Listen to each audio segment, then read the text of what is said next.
from Kingston University. Sorcha's projects include, there's a monograph. It doesn't have a title yet, but we think that we might come up with a title that moment well, ago. the working so remember where you heard it first. The working title at the moment is Electric Irish Homes, because that's the name of the project. So. And a wide range of other journal articles and work with the National Museum of Ireland. Is it Ireland? Irish Country Life? It's the National Museum of Ireland Country Life, because there's National Museum of Ireland Archaeology and there's National Museum of Ireland Decorative Arts and History and National Museum of Ireland Natural History. Thank you for that clarification. And, sorry, there's more detail than you needed. The email that I circulated to colleagues contains an extremely instructive link. Have you got the link coming up on? It's on the last slide. Yeah, great. So we'll leave it to Sorcha to take it away. She's here talking, as you know, about electric Irish homes, using oral history to study rural electrification, domestic products, and Irish women in the 1950s and 60s. Take it away, Sorcha. Thank you, Stephen. Cool. And just before, hello to everybody. Just before I start, this is the subtitle of this. We're working with the Electric Irish Homes as the title of the overall project. The subtitle has changed about 15 times already and is probably going to change about another 15 as well. So that's more for this talk than anything else. But what I'm actually talking about is the project that I'm working on.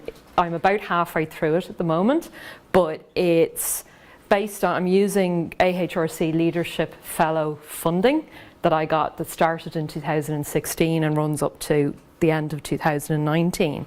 And part of this is I'm working in partnership with the National Museum of Ireland, and I've got pretty much got the research phase is mostly finished now, and I'm working on trying to actually structure my ideas further and start working on first of all a book, but then also it's going to be an exhibition which is going to open in the National Museum of Ireland Country Life in July 2019, this is what the galleries look like in Castlebar in Mayo. And if anybody's in Castlebar in Mayo, I would highly recommend going to visit it. They're the project partner for the project, but as a museum, the National Museum of Ireland has got 4 different sites, 3 of which are in Dublin, and then this one is in Castlebar and Mayo. And their emphasis is on rural life and folk ways of life in Ireland from about the 1950s to from the 1850s to the 1950s. So there's permanent exhibitions there on the hearth and home, on traditional crafts and fishing and farming, as well as reactions to political events of that sort of 100-year time period. And it's got some purpose-built galleries, which you can see up at the top, and the gallery at the very bottom, which is where the pilotis are, is where the temporary exhibition is going to be. And the photograph there at the bottom of this is the same gallery but with another exhibition in it, which is about policing in Ireland over that sort of time period. So they have a number of temporary exhibitions that they run there, including this one, and then 2 years ago there was one about migrant women, and there's one opening in July about Irish traveller culture. So they're very interested in engaging with the local community and engaging with community groups as well. And the idea about moving and looking at rural life, but also looking at the idea of the everyday and material culture as well is somewhere that they're actually going with this. And the collaboration is part of this emphasis about looking at material culture and everyday life, in this case in the 50s and 60s, which is slightly after the end of where their remit normally lies, but trying to expand it slightly. So what I'm doing in terms of the project, it's looking at the book, looking at the exhibition, but looking particularly at ideas about domesticity and technology and how those have played out around electrical appliances and about housewives and the home in this time period after the Second World War, where most of rural Ireland was actually electrified.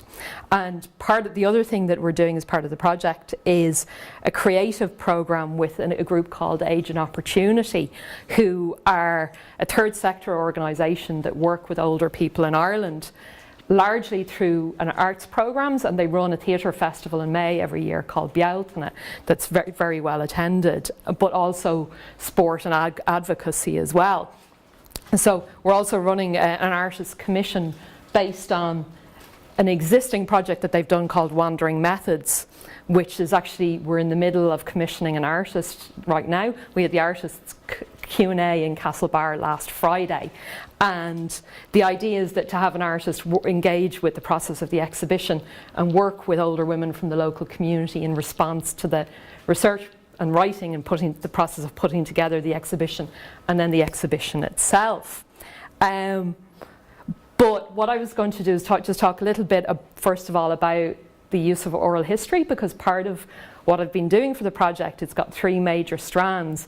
One has been archive work, one has been looking at objects and actually looking at object analysis, and the other one is then about doing oral history.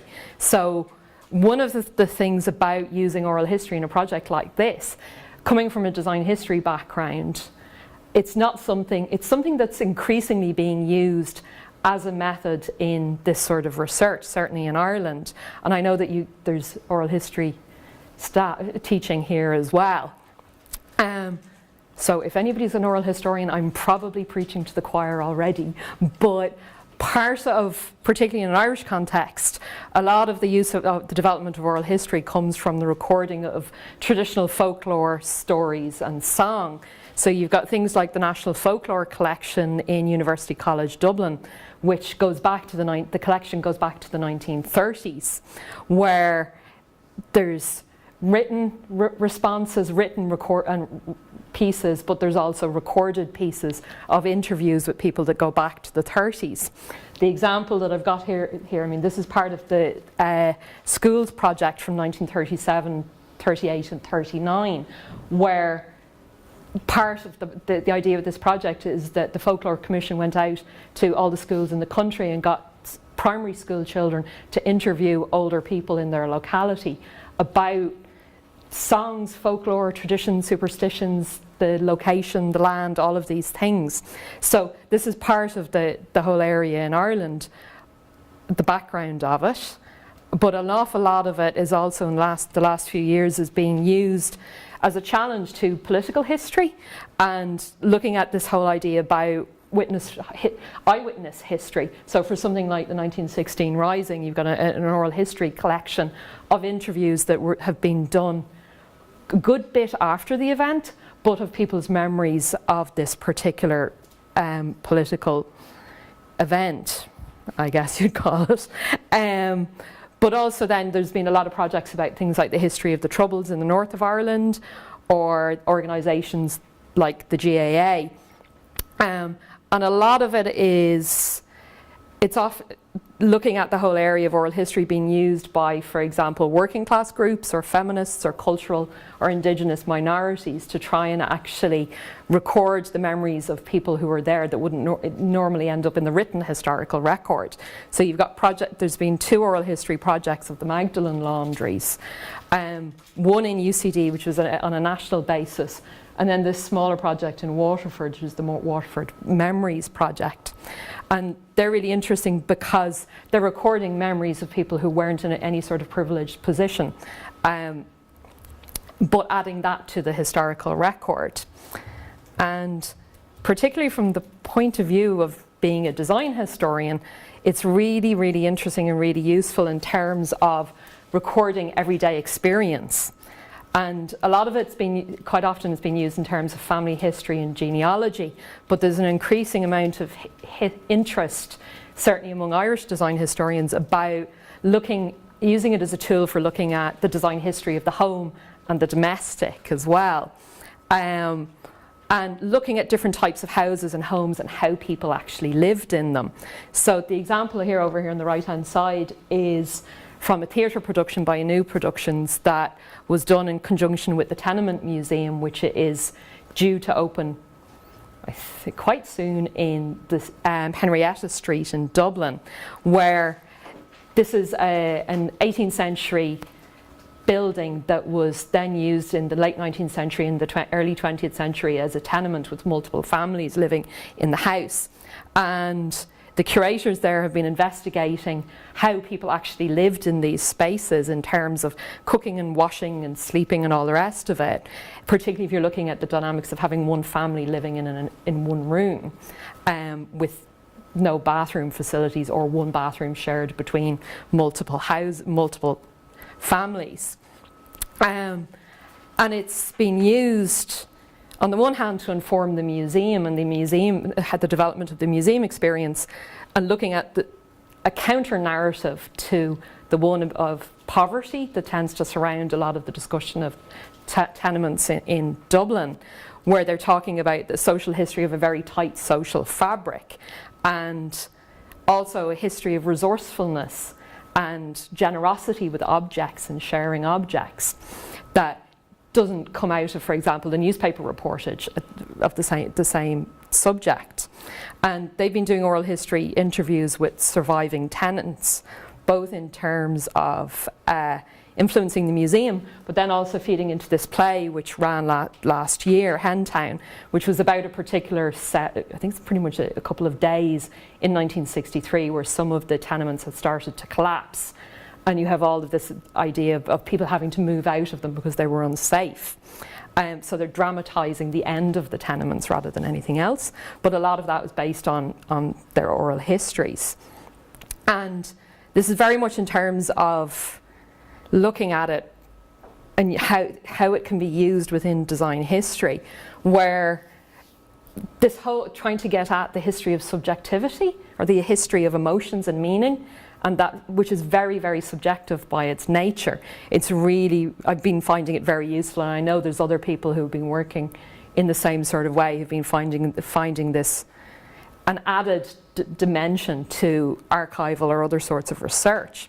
So things like some of the writings of somebody like Alessandro Portelli are really interesting. We're talking about this idea of subjectivity and the subjectivity of memory, particularly the way people actually remember events from earlier in their lives. And the book that I've got up here is about the memory of an event and how the memory of an event can differ from the historical record. But why does it differ, and how does it differ, and what does that actually tell you? Where he's talking about a clash with steel workers in an Italian industrial town in 1949, where the steel workers were going out on strike. They were going to an anti-NATO rally, and the local police were brought in, and there was one of the workers was actually killed in this clash. And it became part of a set of stories and myths and legends about the town and that the steelworking community were telling themselves, where Portelli went there and was recording these stories. And they were talking about Trustully being killed in 1953 when there was a big strike and 2,000 people were put out of work. But actually when he started digging through the newspapers, it turns out he'd actually died 4 years beforehand in a totally different context. So he's writing about the difference between these two records and how they actually interplay with each other. And what he was talking about then is that what the stories actually tell you is about the interests and the dreams and the desires of the storytellers themselves. So that Trustully became this martyr figure. And it's echoed in some of the stories where they're talking about descriptions of him being nailed to the wall by bullets. And that the shifting of the narrative was a way of reclaiming his death as a meaningful event for that working class community, so it became part of their own stories, but it was one which gave them more agency than in the original event. So this whole idea about emotions and the meaning of events to the people who experienced them and how they told them is something that I'm really interested in, and that I'm at the moment trying to look at in terms of this particular project. And which I don't have any finished, polished conclusions, unfortunately, because it's something that we're working on at the moment. But what I'm actually doing in terms of a research project, part of this sprang from reading a book quite a long time ago called More Work for Mother, which some of you might know, But it was published by Ruth Schwartz Cowan in 1983, and looking at gender and housework in the United States. And her main thesis was that electrical appliances were sold as a way of offering higher standards of comfort and more leisure time to housewives, particularly after the Second World War, and particularly after the return to the factories of the GIs. So there's this huge emphasis on getting women back into a household, into a domestic role. And that you're looking at these appliances replacing housework that was done by men and children and servants in this time period, and leaving the housewife as the central worker in the home, multitasking across a whole load of different roles, which is totally different from the way that factories were being industrialized at the time, where you have increased specialization in roles. This is much more about multitasking, but the whole idea about the emotional context of this being really, really much more strongly developed. So you have this figure of the happy housewife and the sublimation of desires into household goods. So with a very obvious, fetishization of the object as a replacement or as part of your relationship with your family, where it's literally, you will love this dryer. And there's lots of advertisements from this time period from America where the object is standing in for the family in this relationship of family love, as well as the huge amount of guilt if everything isn't perfect. And a lot of it is very much about this complete separation or increasing separation during this time period of the spheres of home and work. It's where the home is being increasingly gendered as feminine and work is being gendered as being masculine.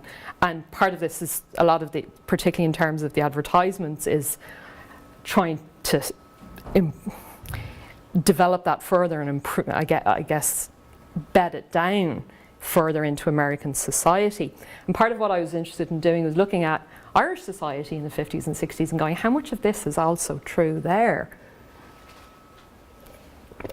Given that Ireland in the 1950s and 60s, there isn't the same element of war work, there isn't the same amount of factories, even compared to Britain, you don't have that particular dynamic.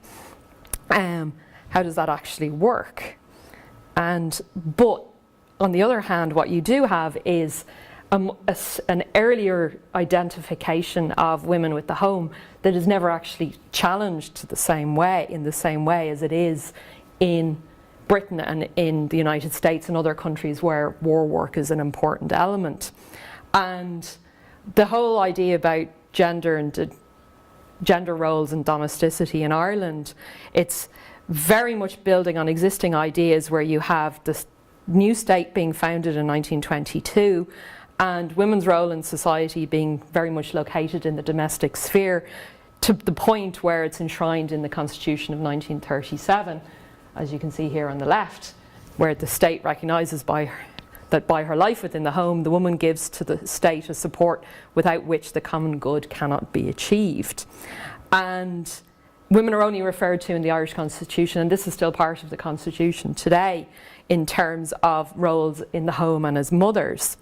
And it's also a time period where you have a marriage bar as well, where if you're female, you're working for the civil service, you have to, and you get married, you have to leave.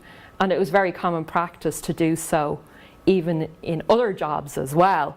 And up until the marriage bar is repealed in 1973, but was still quite common from a social point of view to actually for a woman to leave work after they were married. And so you have quite a distinct social group in terms of housewives, and particularly the rural housewife or the Banantee, and with quite rigid gender roles, a lack of contraception, so families are absolutely quite large by current standards, talking about 8 or 9 children being quite normal. And one of the interviewees that we talked to in the project came from a family of 17, which is on the much larger side, but 8 or 9 children not being all that unusual. And the image on the right is the cover of Woman's Way from November 1969 with Annie McStay from Ballyfermot, who was the winner of Housewife of the Year. And you can see the family here. So you've got a big focus for women on housekeeping, child rearing, cooking, cleaning, washing, but also sewing and knitting, and a small amount of small-scale home businesses, so things like working for commercial knitwear companies and doing piecewear, or a whole sideline, particularly in the countryside, about eggs and chickens and turkeys. And then very much later on starting up B&B businesses, but they're all businesses that can be done in the home and around looking after children and cooking and cleaning. And the pre-electric household, the sheer amount of manual labour required to keep it running was very, very high, and very gendered, particularly in farms where you're talking about the idea of men working outside and the women working in the house, but also to a certain extent in the farmyard. Now, I just want to make sure I've got my audio. There's the audio one. Clipped in. Because I'm going to play a little part of a clip here from one of the interviews from Noreen Durkin and County Mayo, who's basically talking about pre-electric working in the home and life. So hopefully.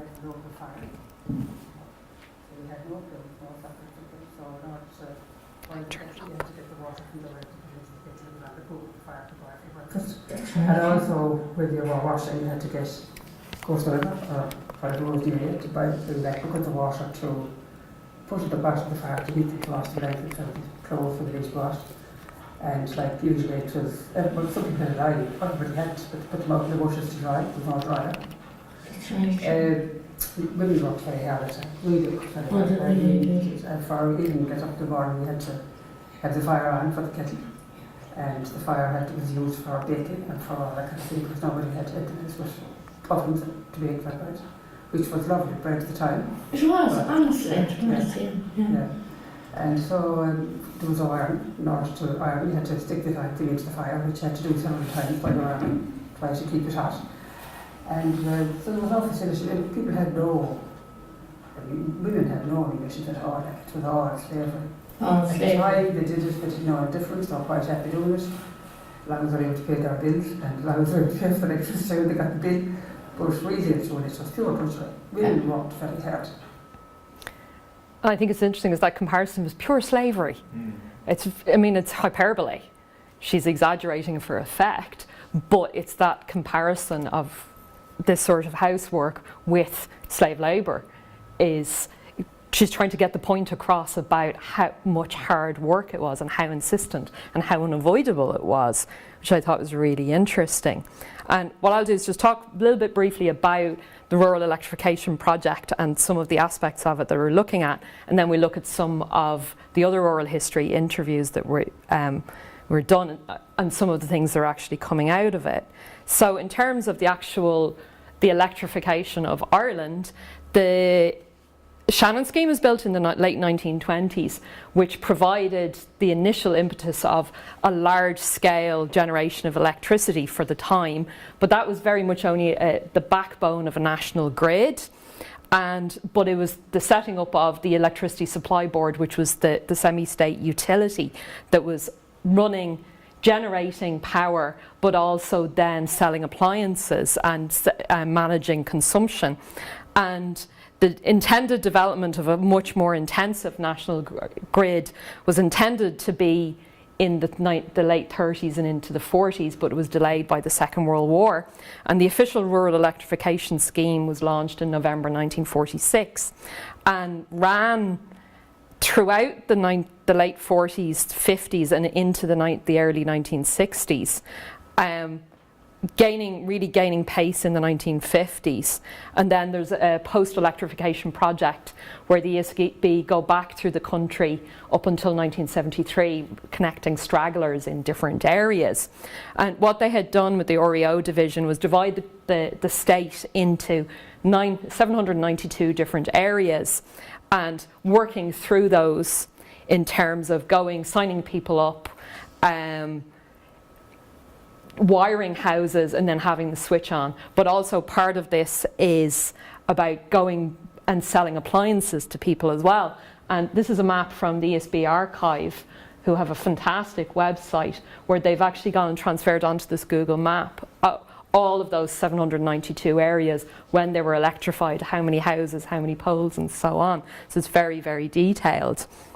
But you're talking about areas that might be sort of 200 to 400 houses, and the initial canvassing would have been supplemented by public lectures in parish halls and church gate canvassing and so on, with the advertising techniques becoming more sophisticated over time.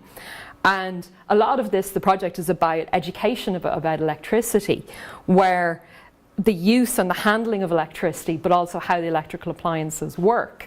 Because there's quite a lot of rural Ireland at the time where this isn't covered in school unless you are actually trained in some way.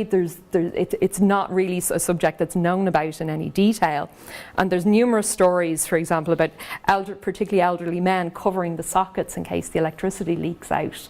And it's the level of understanding of what is electricity. Most people, their reference point was gas, where it's something that you can't you can't see, but you can smell it, but it's really dangerous and you have to be careful with it. And there's also a lot of fear about fire and electrical fires starting, that's stopping people signing up for the project or making them reluctant to sign up.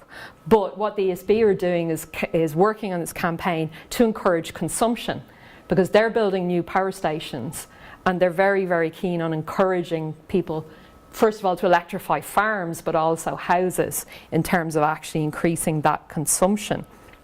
And this is some of the figures out of the ESB annual reports, where they're looking at domestic appliance sales, and you can see this very, very upwards trajectory, which speeds up to about 1956 and then levels off a certain amount in terms of customers, but also sales of appliances, where there's a blip with the sales of appliances around 1956 where it dips, basically because you have the introduction of import tariffs on less essential consumer goods, which includes all of these sort of electrical appliances for the home, which is then taken away in 1958, so it starts to increase again, moving from the previous protectionist approach of De Valera to the more relatively free trade policies of Sean Lemass in the late 50s and onwards.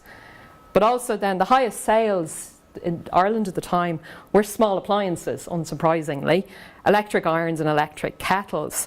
And even the market penetration for larger appliances is quite low by the end of the 1960s. So this is ESB annual report 1969-70, and you're talking under 40% of the population having washing machines or refrigerators and so on. And it's very uneven distribution as well, where a lot of these figures are actually accounted for by urban customers rather than rural. But they've increased dramatically from the 1946. And ESB sales techniques, I mean, they're working on, got some examples of, I've just got two examples here of electrical products. The ESB publicity department producing a large number of advertisements for Irish newspapers and magazines, and setting up this audience of a sort of a thrifty and economic housewife, implying that both consumer and customer are female. So who's going to be using it as female is particularly, tying in with this wider cultural identification of the home as a female domestic space. But also then there is this theme of appliances, for example, as gifts, as you have over here on the left, but emphasising the emotional context of household work. Particularly this whole idea of guilt again, you see appearing, that the appliance being positioned as part of a gift exchange between husband and wife, rather than a present for, Maura or Siobhan or whoever. That it's not the individual, it's the role of the housewife that's getting the present. Which is something that ties in with the American advertisements at the time. And ESB's sales techniques are interesting because they also have things like these mobile showrooms, and this one's in Monaghan in the 1950s, and we were lucky enough to interview Dan Kerr from Clonus and Monaghan, who's 96 last year, and it should be 97 now, but he was talking about working on these vans, selling appliances to local people. And I'll play the clip, but I've got the text in there because his accent's quite strong. So they used to go up there in the evenings and sit right outside or sit there and talk to people, and then there was that many, only so much many could go into the van at the one time. I told them about these free cookers, about this great new ESB washing and spinning machine and a new heater in it. No, this was only 59 or 95 guineas, I don't know what it was. 95 guineas. Bad for us today, you know, in these houses. If you tell them in one house, you see that their neighbour is getting one or say something like that, they have to be as good as the neighbour. I would pick it up. Sure. And all this, you know, and there's so many interest in this new machine and all that there. God help us, there's all of that machine. But that's So that's Dan basically selling appliances and keeping up with the Joneses as a technique to actually sell appliances. But you've got vans like this driving around the countryside, stopping in county towns and smaller towns for maybe a week and having demonstrations of the appliances and a chance to actually ask questions. And this being quite intense work throughout the country as a way of actually selling appliances and increasing demand. And the other group then that are actually quite interesting in terms of this is the Irish Country Women's Association, which started in the 1910s as a sort of a pressure group, but also a social group for rural Irish women. So it's along the lines of like the Housewives Institute in the UK, who are avowedly non-political, but were actually very, and still are, heavily involved in this time period, small domestic businesses, so things like developing egg businesses or bread baking or keeping tourists as a B&B.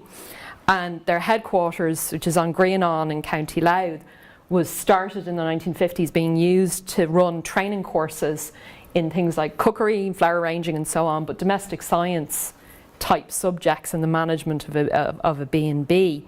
And this is their demonstration kitchen that was there, built in the 1950s, which is very, very specifically intended, as you can see from the pamphlet on the right-hand side, as a combination of old world charm and modern amenities. So the combination of traditional kitchen layout, where you've got things like the fireplace, the mantle over the fireplace, the shelving, display shelving left and right meant to mimic a dresser, but also settle beds and so on. But also then this is in a kitchen which has got bright, simple colours and lots of modern appliances. And there's a Bridget's cross over the fireplace as well, which is quite topical given that St. Bridget's Day was earlier this week. It's a couple of days ago. But there are... And men were keen to get into the farmyard, into the yes, quite happy to get it. To be very useful in the byre, to get light in. right. But they think about it into the house. Maybe a light in the kitchen. But like they certainly wouldn't, the idea of electrifying your house and putting in, they weren't on for that. Right. They were kind of dragged into it and invaded into it. Well, you see, by coming up to, we were getting a cross-section of women from all around the country at the Adult Education College at Greenon, and the women were coming, and a lot of them, their first holiday away would be coming up to Greenon to do a course, you know, and there was no problem about filling courses that time. And the women, they loved just coming there. And then they were going home as disciples because they saw, you know, all this. Were the girls encouraged to hold back from getting married? Was there a Yes, story they to were. that? Yeah, that was the perceived that we were telling the young members, the unmarried ones, not to marry a farmer unless he put in the electricity for you in the house and had water on tap. So part of this is the idea, particularly in the ICA, of what you probably call today soft power, and the idea of using networking and these sort of ideas about whether or not somebody you were going to accept a proposal from somebody as a way of actually trying to develop or to improve the amount of electrification in the country as a large movement, because the ICA is an interesting organisation. It's totally across the state, but it's got very small, very thin central organisation. It's very much a guild structure in local areas, but An Grianán did function as a central location for disseminating ideas like this. So the ICA guilds in general were very, very keen on promoting and developing rural electrification. And the other area, the other group then, is the electrical demonstrators, who are a group of professional women who were working for the Electricity Supply Board, basically mediating technology, particularly domestic technology, where mostly with domestic science or industrial catering qualifications, and then training from the ESB on how the appliances actually worked. And then basically they were doing two main things. One was working on shows, so they'd be doing catering demonstrations or demonstrations of how do you actually make a particular meal at something like the Spring Show or the Cork Show or so on. And then also then going out to women's houses after they'd bought a large appliance from the ESB and talking to them about how do you actually use them? What does this actually do? What can you do with it? And I'll just let Cunis here give you an idea of what she was trying to do. So. It was confidence building. It was very much, and if you did it, and I think most of us were conscious that if you did it and gave people confidence, then they tell their sister or they tell their friends or up the road, because of course when you went in a couple of months later, through the chat and maybe a cup of tea, you'd hear, well, we have this because my sister in somewhere else, could be elsewhere in the country, my sister, she got one of those and she says it's the thing she needed. So it's very much about networking again in this way, and about demystifying electrical appliances and electricity for female consumers without having the male expert of the engineer involved in the process, particularly in the aftercare. And one of the things about this then is looking at the idea of coming from these oral history interviews about memories of housework and memories of work, where they're talking about what it was like to be there and the difference, again, between pre-electric and electric housework. But there's a definite sensibility about how this changed, in a lot of cases, how this is actually improved. So this is Josephine, who wanted to be partially anonymous, so she's Josephine from rural County Dublin, talking about her twin tub. Oh, sorry. I not got that quite right. Where'd it go? A couple of years before I got married, I said, enough is enough, now I'm going to save up and get a washing machine. So I got a twin tub, so that was an absolute fantastic asset. It was marvellous. Now it wasn't as good as the automatic, which came in later. So this I'm talking maybe around 1960, 1961. So but the twin tub, something like this. One section would wash the clothes, and it was great seeing them whirling around being washed, and then the second section would rinse them. Mm-hmm. So, but it was all, and then it would spin after your rinse, it'd spin your washing. So I mean, it was just like another pair of hands, literally, and it saved you all this wash day and scrubbing on the scrubbing board and all the rest. Yeah.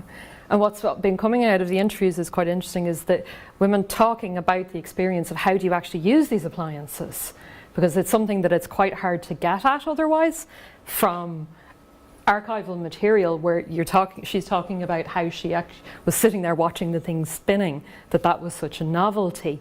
And some of the other interviews, they're talking about the mangles and using the mangles. And a lot of these they're washing machines where they're not plumbed in. You have to put the tube into the sink and attach another tube to the tap. So it's a very different, and have it out in the middle of the floor. It's a very different experience to what we would assume about washing machines, particularly if you're my age or younger, and you've only ever lived with automatic washing machines. So from the point of view of actually tracing how you use these and what it was like to actually work and what with these appliances and what it was like to be there, this is very, very useful. And the general emotional reactions as well is something that just you don't get. I've got 2 quotes on the thing, but I've just played Maureen for you. It left everybody, I think, happy. That's Maureen over there. Because it took the drudgery out of all the hard work, that people had to do.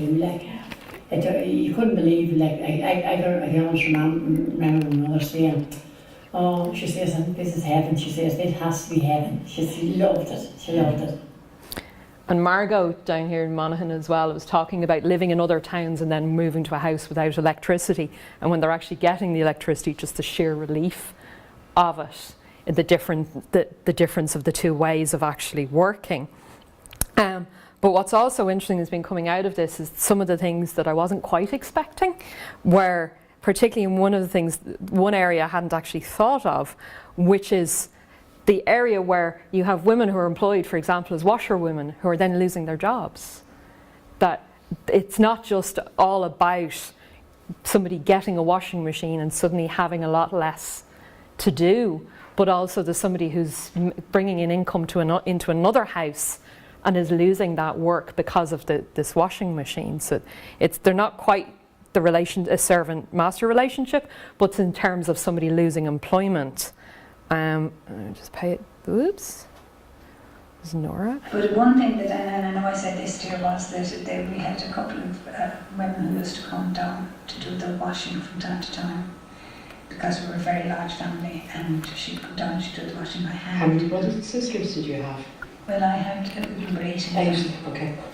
And so there was a lot of washing? There was a lot of washing, and we had a fantastic new washing machine, which was only a tumble dryer. It was quite the first ones. Okay. Not a tumble dryer, but just a tumble. You just washed in it. Well, that was that one, and we thought it was fantastic. It took an awful lot of work out of it. But the women's kind of, I think, lost that bit of work that they were doing. And this was the initial, one of the pilot interview that I had done with a relation of mine, who, as part of the interview, she realised that this washing machine that was amazing for her family meant that someone else had lost work out of it. But what's been very interesting about it is that the broader scale reflections, particularly at the end of the interviews, where we've been asking the women that have been interviewed, some of them by me and some of them in clusters around the rest of the country, where we've been training the person who's going to do the interview and getting them to interview a number of women in their local area. I feel that we're a very privileged generation because we saw both sides. We saw the time when we had very little and we had no facilities at all, kind of. And you were happy? Happy. And then we see the time now where we have plenty, enough of it. The people that were born before us never saw this time. And the people that saw our children never saw it at that time. So I think we're very privileged because we saw both times. So Noreen has this very distinct sense of there being a split in historical experience, and that she's actually, her life has bridged those 2 different time periods compared to people who were born beforehand and then anybody else who's been born much more recently. And a lot of it is about, as Una's saying down here, bringing it home to the things that you take for granted, where anything to do with electricity today, you do take it for granted. It's very much embedded into the everyday, and it's not something that's special or is remarkable, except when you don't have it. If you have an electricity blackout, for example. And this interview that Una did with Alison in November was shortly after a series of rolling blackouts due to storms in the area, and they're talking about this whole idea of children not being able to imagine a world without electricity. And One of the things that's also interesting as well is the level of perspective that's coming from the women that we've been interviewing, because it's not just about what happened in the 50s and 60s, but what does it mean to them now in terms of their life experience. And part of what we were trying to do with this is actually emphasize the importance of the roles that these women played in their lives, even though it's not something that's particularly celebrated. They weren't. None of these were radical feminists. They're all working in quite to them quite straightforward gender roles and not hugely challenging them. But in terms of the perspective for those women looking back on their lives today, it's been really interesting. And I'm just going to play you these. This is actually two of the interviewers in Castlebar, because we had two women Maura and Mary did the interviews. One of them's interviewing the other. Well, anything else you'd like to add to that now, Maura? Sorry, it's very loud. I think that if anyone that's under 50 now heard me talking, they'd be saying, well, that one must be 100 years old. That one must be living in the dark ages. Yeah, those things could never have happened. You know, that they didn't. Well, do you think it's better for the ones now that never went through any hardship and grew up just with the flick of a switch everywhere? And well, I suppose it's better for the Mary, but this is why I suppose they weren't able to cope with the recession as well as people of my age, because we were reared with not having we a were lot, and we appreciated what we had, whereas the young people are born with it and they find it very hard to accept if does it go slow anywhere. It goes slow for them. Yeah. And again, this is the importance of this, that these aren't interviews with housewives in the 50s and 60s about their life at the time. They're interviews with elderly women now, and looking back over their lives who might have lived that role, but definitely have their own historical perspective. And this is one of the things that's been coming out of this. It's very, very noticeable. There's about nostalgia, and the role of that nostalgia plays in memory and looking back at your own life, and particularly what Svetlana Boym talks about in terms of there being two types of nostalgia, that that one type of it is about looking back to, for example, at your own childhood, the time and place that you can't actually ever capture again, but thinking about that and having this sort of perspective. Where there's loads of nostalgia about baking and brown bread, for example, but there seems to be none whatsoever about washing. Everybody's very, very happy to get rid of the scrubbing board. And I mean, this is the stories that are coming out of this in terms of the use of oral history recordings as a source. It's adding quite an interesting dimension to the project. So it's been confirming things like the importance of hire purchase, particularly for large appliances, wedding presents. The same thing that you hear about people getting electric light in for the first time and suddenly realising that they've got loads of cobwebs in the corner of the room that they weren't able to see using only gas light, and the need for further cleaning. It totally contradicts particularly the advertisements in terms of an idea that you get about women having hobbies and going playing tennis or whatever, that all of them are talking about what are you doing instead of the Monday wash days, that they're all talking about doing further household work, but also particularly things like knitting and sewing. And this is one of the reasons, one of the changes in the project that has come out of it is that what we're doing with the Artists Commission is going to be textile based, because this is of this emphasis on knitting and sewing instead of housework. And the whole thing about magazines is really interesting in newspapers, where everyone talks about newspapers. A lot of them are like, oh, no, we never read any magazines. No. Some of them do, but certainly a lot of them don't. And I know this is something that Katrina Clear also found in her work on Irish magazines. Somebody's buying them, but whether people are actually admitting to it or not is a whole other story. And I'm not entirely sure if it's the kind of Grazia effect of, oh no, I wouldn't actually read that. But again, the whole thing about the importance about nostalgia and the emotional reactions to it and the perspectives. and the agency of this particular group of women who have a tendency, a lot of the women I've talked to have been like, oh, I don't know anything important. I don't know anything about anything, this isn't proper history. I don't know anything important, my life isn't important. But once you actually start talking to them, there is something really, really interesting going on. And it's part of the idea to try and feed a lot of this material into the exhibition and the book, but also back into the community and community activities, particularly the Artists' Commission as well. So hopefully it'll actually make a difference to them as well, and how they see their own lives, that people are interested in hearing about them.